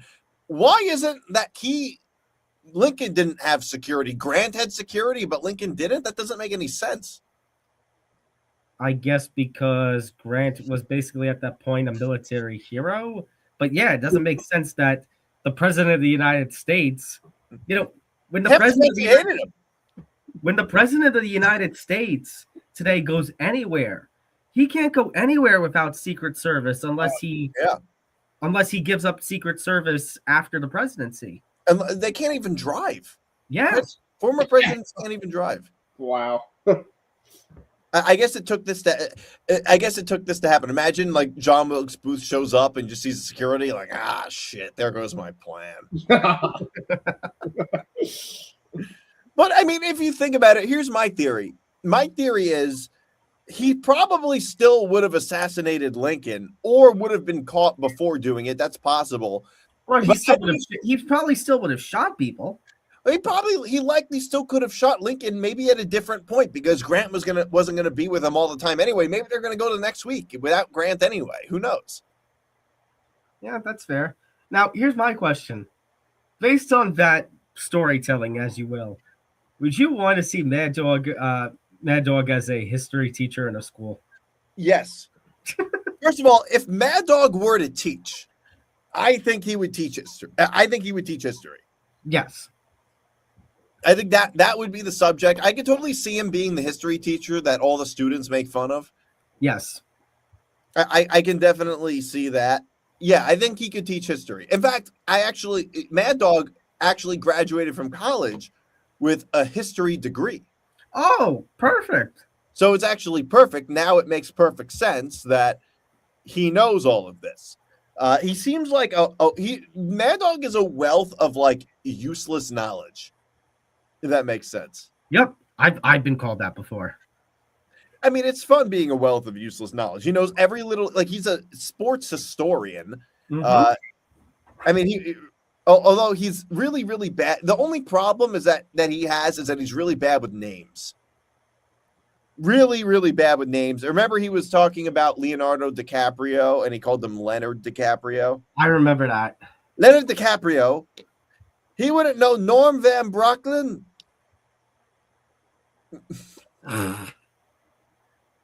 Like when he went to the Rams game, yeah, that would be. I guess that would be Mad Dog's biggest downside if he were a history teacher, is that he wouldn't. He'd just mispronounce everybody's name. Yeah, you kind of need to know people's names as a history person. I wonder if he's really as bad with names as he seems. I thought it was I thought it was an interesting sort of history lesson from Mad Dog. I mean, he's an interesting guy. Just the way he talks about sports is fairly interesting enough. Maybe you should voice some of the history documentaries. I'd like to hear a Mad Dog voice doing some history documentaries. You ever notice history documentaries are always voiced by British people? I'd like to see maybe a Mad Dog voice doing some of these. You hear Mad Dog talking about the events leading up to and the whole thing about a Supreme Court case. Yeah, I mean, you could do a documentary about the assassination of Lincoln. I'd certainly want to watch that. Have him narrate a documentary about Brown versus Board of Ed. Brown versus Board of Ed. Yeah, it would be interesting. Yeah, I don't know. I think. I don't know. All right, can we talk about this Deontay Wilder interview? Yeah, so I've missed a lot of the stuff leading up to his fight with Derek Chisora this past weekend. What did he say this time? Because I know he has said some wild thing. Nick, fun fact. Way before I stopped hosting Outsiders with Zan and I used to have a sound effect in this in our StreamYard, and it was the Deontay Wilder years ago where he did the interview, and he's repeated to this day a number of times. We had that as a soundbite. Yeah. So yeah, it's just me and you. Sorry. Oh. So yeah. No. Ben had to go. So yeah, I'm very, very familiar with that soundbite. Here's what he said in an interview with Piers Morgan. Here it is. Her mother tried to set me up, to have the baby. She ejected my sperm in her and ran in the bathroom and locked the door. And that's how we had her. Really? Yeah. Truth be told, she don't even know I know this. Wow. But I'm telling it to the world. On national TV. I'm smart. When we was having sex, when I came, I used to come on her stomach. I used to fold my towel nicely by the bed because I would want to wipe it off of her stomach. This particular time, she chose that she wanted to have a baby by me because I was the best thing that ever came into her life. Most of her relationships only last for 2 months or whatever because she was a promiscuous woman. I didn't know it at the time. I only found out this thing by reading her journal. She didn't know that I read her journal either. So during that time, I did what I do. I had a good nut, and I nutted on her stomach. This time, I went and got the towel and tried to wipe it off, but she hit my hand so hard, I thought she hit my hand like a home run, like a baseball player do a baseball bat. All right. So when Tom gets back, I guess we can keep talking about this. You didn't have to run away. He wasn't aiming at you. He was aiming at the stomach. Come on. No, I thought I've heard it all. Wait, you're telling me this aired on CNN? No, it was on Piers Morgan's show. Piers Morgan. Piers Morgan is not on CNN. Oh, no, he's not on CNN. That's right. He's on YouTube. He has his own YouTube channel. Yeah. So I don't think this was actually on TV. I don't think you can air. No. But my point. So, prominent talk show host and his shows, Piers Morgan. Yeah. And he says this stuff. Yeah. I will say this, though. I think this goes to show you how good of an interviewer Piers Morgan is, because I don't think anybody else could have got this answer out of him. Okay, so a former journalism professor of mine, God bless her, once told me the more comfortable you make as an interviewer or as a journalist or this whoever or a reporter, the more comfortable you make your subject and the person you're interviewing, the more you can get craziness like this. Mm-hmm. The more you can get them to curse, the more you can get them to admit things that they wouldn't admit. So, you know what? Fair play to you at that point, because you're absolutely 100% right. Yeah, and no, that's 100% true. Piers Morgan is, I think Piers Morgan's show is a national treasure. I think that I think just the way he interviews, the way he asks questions, I think he's just phenomenal. And and that's very true. You have to make them comfortable. It's actually a thing that they do, that law enforcement does with criminal suspects, which is that they always make them comfortable so they can get answers out of them. That's actually what our government used to do with terrorists. Before torturing them, they used to actually treat them with respect and make them comfortable so they get answers out of them. That's 100% true. You're right. Fair point. Another thing that I see from interviewers is that they ask questions that are too long. What you like? I learned that there's such a thing as being too long-winded with asking questions. I'm guilty of that. Yeah. Well, I'll give you an example. So Paul Pabst, who was the producer of the Dan Patrick Show, I don't know if he remembers me, but he was one of my professors in college, and he said, and this was something that I never forgot. He said that the way to answer questions is to answer them short, because then if you take a long time to ask a question, they're thinking up an answer. So an example of this was, remember when Kobe called a ref I think it was the F word or something like that, an anti-gay slur, I think what he called him. So the next day, Dan Patrick interviewed him, and what he asked Kobe was, "What did you say to the ref?" Just like that. Don't be like, a lot of people are talking about this. People are saying that you said this, and then blah blah blah. And I'm not saying you did say it, but whatever. What did you like? You just say, "What did you say?" Because there's no point in wasting all this time using a bunch of words. Get straight to the point. Get to the point, right? And I think Piers Morgan does that too. He if you watch his show, you notice that he says, what did you mean by this? He would pull up a quote and say, what did you mean by this? Or he would ask very short questions, and that's how you get answers like this. Interesting answers. I mean, I'm not saying he thought he was going to get this out of him. He wasn't. It's not every day you get answers like this. Oh, well, I came on her stomach. Just freaking wild. But oh my God, just saying that crap. But the crazy thing is, here's the best part. He said that she doesn't even know that he knows that. Right. So she doesn't know that you're knowing that she knows this. I mean, that he knows this. And here he is blabbing about it on Piers Morgan I was going to say on national television, but they consider it's Piers Morgan's show on YouTube on global freaking internet. And then adding in the fact that he says, oh, she doesn't know that I read her journal. Yeah, you want to admit that on the freaking around the globe. Like, really? Yeah, boxers, man. Boxers are crazy people. Boxing is another sport where you deal with a lot of injuries. And sometimes, honestly, you have to be a little bit insane to do combat sports. You do, and typically, I agree completely. To do combat sports, you have to be a little crazy, and also, I think it's really just the personality traits of people who go into combat sports that also would give answers like this, because the psychology of a boxer, forget the fact that they take a bunch of hits, but also the psychology of somebody who chooses to be a boxer has to be a lot different than your average person, even your average athlete.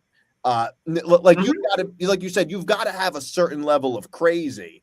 It would be very hard to You got to be able to flick that switch to go into that kind of crazy mode. Yeah. And like Deontay Wilder is wild. Yeah, I guess he's a wild. He was a very popular champion years ago, but he's kind of fallen off. Like, it's strange to say, but in spite of the interviews, in spite of him being a world champion at one point, like when I was looking at combat sports calendar this weekend, his fight kind of was the bottom of everything. UFC was in the apex, in the meta apex, but I still held that in priority. MVP, had their first card. Jake Paul's promotion had their first card today. That was priority for me because simply, Wilder was on a bad losing streak. And boxing is just a sport where you can't have that kind of bad losing streak. Yeah, because it beats up on you, I don't know. Boxing's not a sport I really ever got. I never really understood it very well. Well, I was talking with a friend today, and he basically said, our generation turns more to MMA. Boxing. Yeah. And sometimes it's boxing's fault. Zan and I have talked about this plenty of times.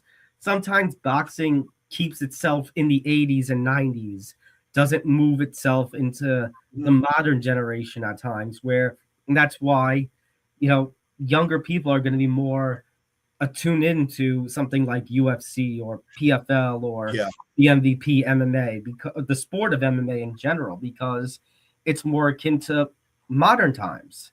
Right. Yeah. It does certainly seem that way, but there is a little bit of a crossover. Like we saw Jake Paul, sorry, not Jake Paul. I was thinking Conor McGregor fight Mayweather, right? Boxing, but I think boxers are very selective about who they fight. Like Mayweather's undefeated, but that's largely because he refused. He often refused, and he's not the only one. Part of that is also the politics of the sport, which is a whole other concept that, I don't know, Zan and I could spend an entire MMA Outsiders talking about. Yeah. I mean, look, you guys know way more about this stuff than I do. Mm-hmm. I try my best to contribute. Yeah. I don't know a ton about boxing or MMA fighting, things like that. But yeah. But what I do know is that you get crazy people like Deontay Wilder. Yep. You do get crazy people. Speaking of, all right. So moving on, I want to talk about Jaden Ivey. He got cut by the Bulls. Jaden Ivey was he was a star player at Purdue, and he was the 5th overall pick 4 years ago, actually. This was his first year with the Bulls, and after he did a rant about Pride Month, he went on a rant about Pride Month on Instagram. They eventually said they basically they cut him after that. It wasn't just that though. He also made comments about Catholicism, calling it a false religion. And so I guess he's gotten very religious and is, I guess, sort of, I don't know. I guess he's like an evangelical Christian, I guess. And did you see that? I just saw this not too long ago that there was a video that came out where he was preaching on the street. I mean, I you know what? I don't know if that's true. It probably is true. I mean, that sounds like, oh yeah. He was found preaching on the streets. That's how you know. He's gone a little crazy. If you're preaching on the streets. I don't know what city he's in, but people who preach on the streets are particularly crazy. Yeah, and it's like, you can say First Amendment all you want, but at some point, it's like what you said, and I know there were Bulls fans who have become very frustrated, and basically we're saying that this was just another tipping point, what has been a very bad season to forget for them. But when it goes past this, now you were insulting, orientation, you were insulting religion, and now here you are trying to play priest on the street, and kind of like what you said, you just look like a big crazy person. It's like there's gotta come a point where eventually we gotta say, all right, there's a problem here. And look, Jaden Ivey is 23 years old. He's still young. I mean, look, he probably has a lot of growing to do. I don't want to make it like I would like to see him get another chance and everything. But the thing is that he is not good enough of a player to be this much of a problem. That's the issue. It's like it has way more to do with that than it has much more to do with that than it does with like the First Amendment. I mean, suppose people sometimes think the First Amendment means like speech. You can say whatever I want to say, but that's not technically all 100% true. Well, it means you can say whatever you want to say, but it doesn't mean there won't be consequences. And you can't just be the coworker that starts arguments about religion and politics. Right, and technically speech, like that's ridiculous. Right, and technically the Chicago Bulls are, I don't know how I want to word this, because they're part of the league. Would you call the league a private entity? But the league is a business. The league is a business. And as a business, like you said, as a business, the owners and the teams, the commissioner, they all have a right to punish. Yeah. Even they all have a right to punish if you're going to say something bombastic like he's saying. Yeah, and it's not even, I don't even think the point was even punishment. I think the point was really just like, we don't want to deal with this guy anymore. He's not good enough to be this outspoken. And look, here's the thing. Most people have the luxury of being able to be outspoken on social media without it really matter or affecting their jobs or their personal employment, because for most people, it doesn't matter that much. But it's different when you're an NBA player and you're representing a team like the Chicago Bulls and everybody in the world. You're a public figure. Right, you're a public figure, but it's not just that. It's not even just about being a public figure. It's the fact that your occupation is public, and it seems like in some ways you're representing the team when you go on social media as a member of that team. It obviously is a little different, I would say, for professional athletes. It's like it's a similar thing with what happened with Kaepernick. Like the Niners were like, this guy is just too much of a headache to deal with, and he's not even good enough. He's not even that good. Like, it's really the same type of thing. And for a guy like Jaden Ivey, he just isn't good enough to be a headache to an organization. Like, why would anybody want to put up with that? And I just don't think, like, a lot of people just don't seem to understand that like you can't be a headache to your employer. When you're not even that good at your job. Look, if Wemby had done this or something like that, or any like great player, any really good player in the league right now, really good young player, yeah, they can get away with that. You think if it was a big NBA star like a Wemby, a Brunson, a Jokic, you think it's just a suspension? I don't think anything happens, actually, because I don't think not even a fine. And maybe a fine by the league, possibly. But I don't even know if, like, did Jaden Ivey break any rules necessarily? Because if you get fined or suspended, you have to actually break a rule. But that's the thing. Like, I don't know the NBA conduct policy front to back, so I don't know if there's a player conduct issue that he's breaking technically. Probably not. However, here's the thing. If he talks about the NBA doing Pride Month, which is weird that he's talking about it, like June is 2 months away. It's not even like related. Yeah, that's true too. That is bizarre. Really weird. He was also apparently asking reporters if they were having sex before marriage with the Pistons. I don't know if that's true or not, but there were reports of that. See, the fact that you say that though, it's like you can't be 23 years old and have all of this already. Yeah, according to Awful Announcing, he apparently asked reporters if they'd fornicated before marriage. That is completely crazy. Like, you're 23 years old. You're a young player in the league who is still developing. You don't need all of this baggage on you at this point in your career. Yeah, but that's also such an inappropriate question to ask. reporters. Like, what is wrong with you? Yes, like, I don't know how Bulls fans feel about this, but I'm sorry, he can't be on the team. He can't be on a team right now. He can't be on a court right now. Not when you're averaging like 11.5 points per game, and he just got there too. Like, he just got there, and it's like, dude, you played for 4 games, and you're already a headache. Like, No, it's unacceptable. Like, that's just completely ridiculous. Like, yeah.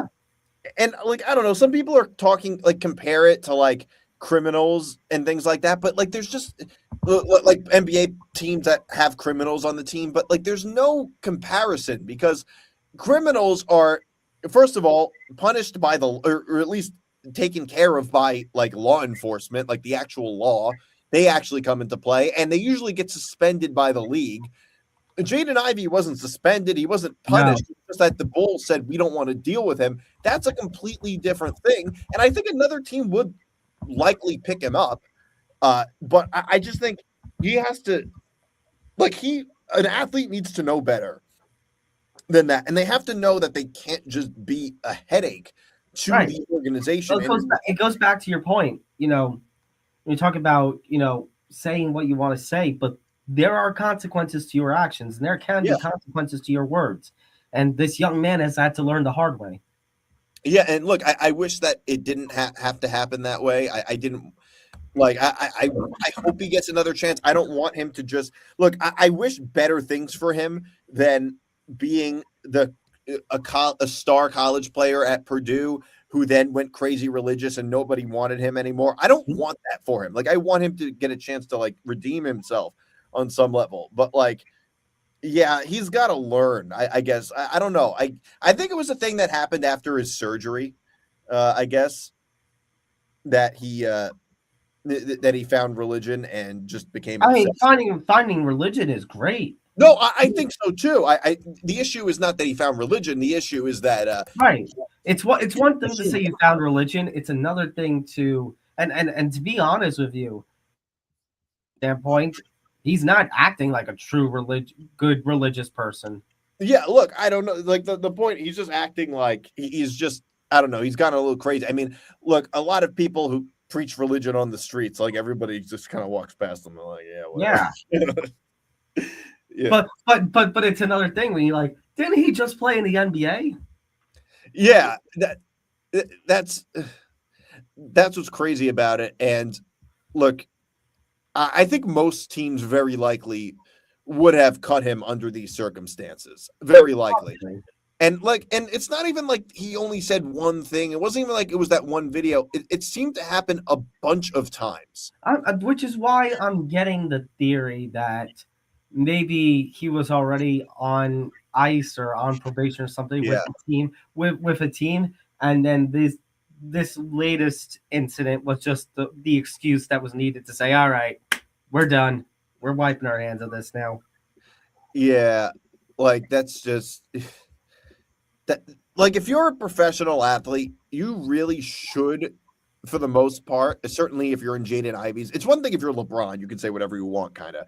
But when you're in Jaden Ivey's position, sometimes like the best advice I could give somebody like him is just know your place a little bit.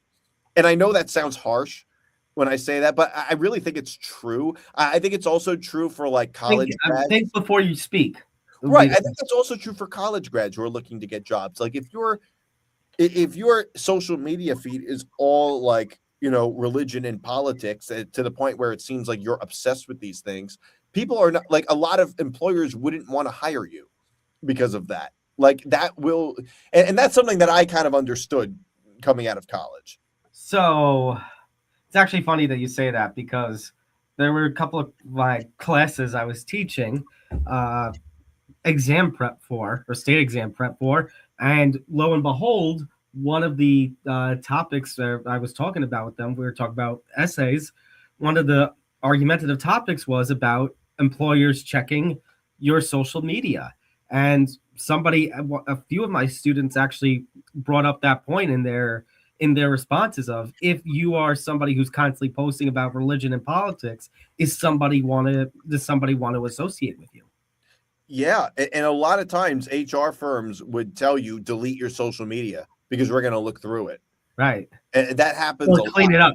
At least clean it up. Clean it up. Like right, like delete every. Like I would just like that's a real thing, and certainly some people can get away with it. Some people can, but most people really just can't. And I'm not saying like I want people fired for what they say. No. And things like that. I generally don't want that.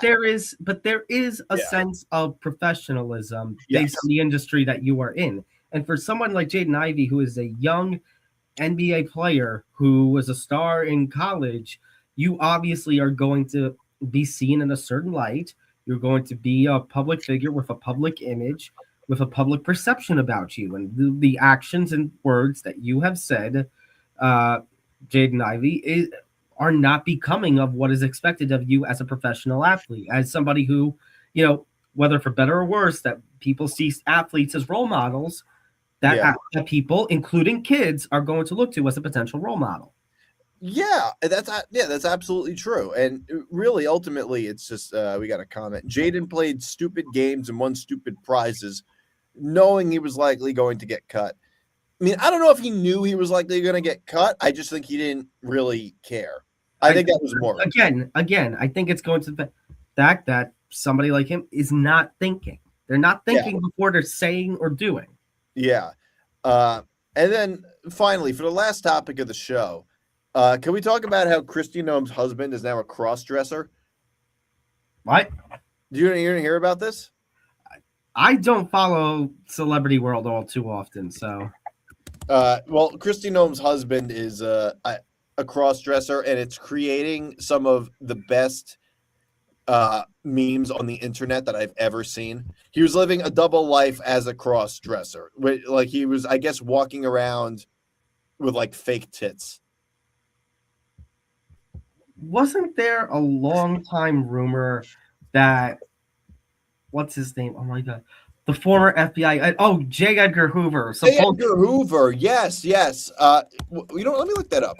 Was J. Edgar Hoover? I don't think there was ever any truth to it, but there was a long-standing rumor that he was. It's widely considered an unsubstantiated rumor or myth, largely dismissed by historians. While popular in media, this claim originated from a single questionable source with a grudge against him. I feel like nowadays they'd use something else against him rather than like being a crossdresser. I don't know. Yeah, I've heard that before, but I don't know if it was ever actually true. No, it wasn't. But still, there were rumors for like years that he was a crossdresser. Yeah, I've heard that before. I think they made a reference to it on Seinfeld once, actually. Oh my God, they might have. You're right. That J. Edgar Hoover was a cross-dresser. I see. What's funny is I had first learned about that rumor from it was a radio show here in New York, Scott and Todd in the Morning, and they would always do song parodies, and they did one based on that rumor. Yeah. Scott. Yeah, that was. I've heard that many times before, but I don't really think it might not actually be true. Most historians it probably isn't, but it was a long-standing rumor. And then when you said cross-dressing, and I was like, the first prominent person that I think of is that long-standing rumor. Have any sports? I mean, the best example I could think of would be like Caitlyn Jenner in sports, but he was more than just a cross-dresser. He was. Yeah. But I'm like looking this story up. Apparently, SNL has already done a sketch on it. SNL sketch was very good, and I don't think SNL is very funny anymore. But sometimes their sketches are good. During the weekend update segment on the Saturday Night Show, host Michael Che referred to the reports Kristi Noem's husband has been, quote, chatting with women online while wearing. Wait, what? What? Oh, this is wild. The full quote from Michael Che is, quote, chatting with women online while wearing gigantic inflatable boobs as part of a bimbo fetish. Oh my God. Super weird. And I'm surprised just because I know SNL sometimes has a history of doing things that are a little wacky and, crossing the line. I didn't think that SNL in the modern time would do something where it could be like eyes wide, like, what did he just say? Yeah, because SNL is not what it once was, but the Weekend Update's the only part of SNL I think is actually good. Then again, that's true because when I started watching SNL, Seth Meyers was the person who was doing Weekend now. Update. I think the best thing on SNL that they do is when they swap jokes. Yeah, you know what? That's very impractical jokerish. Yeah, it really is though, because that's the point of those jokes. And Colin Jost is not really an edgy comedian. He can't get Michael Che as well as Michael Che can get him. Mm-hmm. But it is really funny when they swap jokes. And they don't know what's coming because they don't know what's coming and they read it and they're just like, oh my god. That's part of the humor with something like Impractical Jokers too, is that they don't know what's coming, and the joke is on them. That's why Impractical Jokers work so well. The joke is on them; it's not on the people. It's strictly on them, and that's why the joke swapping is so great, because the joke is on them. Fun fact. The Impractical Jokers and I went to the same high school. You're from Staten Island? Yes. I didn't know people came from Staten Island. You've known me for how long and you didn't know I was from Staten Island? I never met you in person. Okay, that's true, but I felt I don't know. You never mentioned it. I mean, I should have figured out from your last name, Albano, that you were likely from Staten Island. But yeah. I didn't know that. And, from what was it, Monsignor High School? Monsignor. Monsignor. Yep.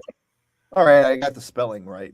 Okay, so because they've been there for a couple of their sketches. Yeah, I knew they were from Staten Island. I met Murr one time in Atlantic City at Ocean. Really? I saw them. Yeah, I saw them live, and I met Murr in the Ocean sports book afterwards. It was super nice guy, actually. Good. Very approachable for a celebrity. Really. I haven't had the chance to meet any of them. Yeah, my brother was in the background. They had a show called Joker's Wild, which was more sketch based. Yeah. And my brother was in the background of one of the skits. Oh, really? Yeah.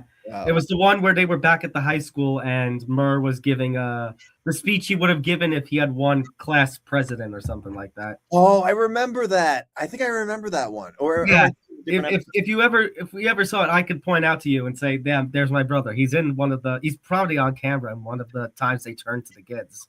Wow. Yeah, that show is great. Too bad they don't have Joe on anymore. I know. That show was great. I love it. All right, so I think that's our show for this week. We'll be back next week at 5 o'clock. At 5 o'clock, we'll be back for another edition, for the first combined integrated edition of the shows, of the ETB Lounge shows. Mm-hmm. But after that, it will be from 8 to 11 p.m. Just for next week, we're doing it 5 to 8. So. Yep. I'll see you guys then. Enjoy your week, everybody. Unnecessary Wagers will be live tomorrow at 6:30. I'll be going solo, just breaking down the game, the national championship game, and then you can catch Tom and I on moving the goalposts on Tuesday at 6:30. Yep, going live. Yeah. So part of the changes this week is Nick Morrison is going on vacation. Hope he enjoys that. Number one, Johnny also is not available this week, so I'll be filling in for Johnny. And yes, MTGP will be live this week. We'll be live Tuesday night at 6:30 Eastern, 3:30 Pacific. And yeah, I'll be filling in with Johnny. Nick and I will probably talk about the championship game and much more. And then tomorrow night, last Monday, split edition of the ETB Lounge, I'll be on with Callan. Nate then will basically be... Part of it's going to be basically a live post-game reaction to the championship game, and whoever hosts the trophy at the end and gets one shining moment. Yep. So we'll see you guys then, and then I'll be on press row with Callan on Wednesday. Yep. So I'm getting no days off. Yeah. You, me, and Zan are going to have a lot of work this week. Yeah, and press row. We had to I'm like, dude, I can't do a 3-hour show, man. That's tough. All right, so see you guys then. Take care, all.